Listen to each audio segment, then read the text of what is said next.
Well, good morning everybody from Mission Alive. Father Pat Austin here with another story from the Northern Territory. The background for this story is that I'd just been ordained, hadn't had any training in pastoral techniques, and it's a wet season in Darwin. They're all relevant to this story.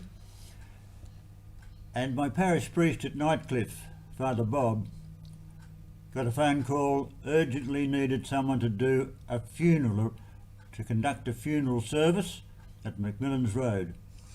So I was very flustered. I grabbed a few things I thought I'd need, and I thought I'd see how I go on my first funeral.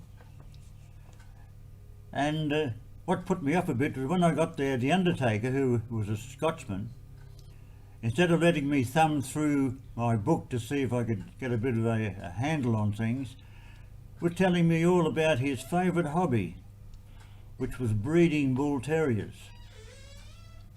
So, by the time we reached the gravesite, I just had to do what I could.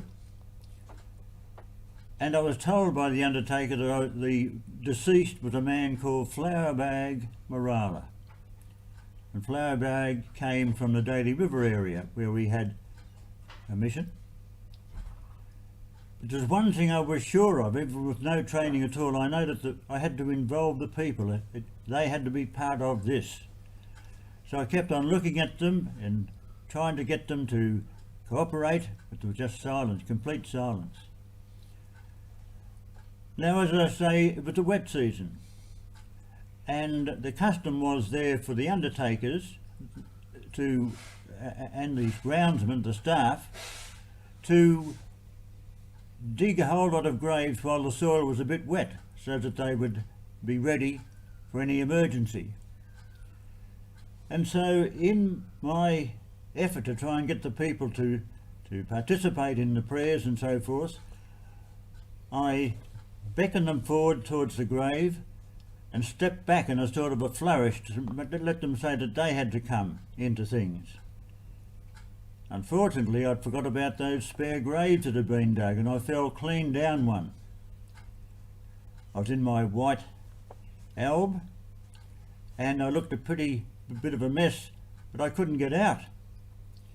But the undertaker came to my rescue with another one of the people there, one of the men there, and pull me out.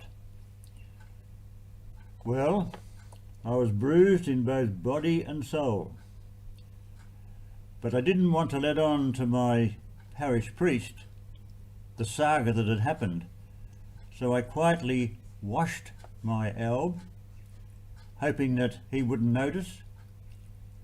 But he came around to my room. The undertaker rang him up and had told him all about the saga. So he had a good laugh, and my humility was improved.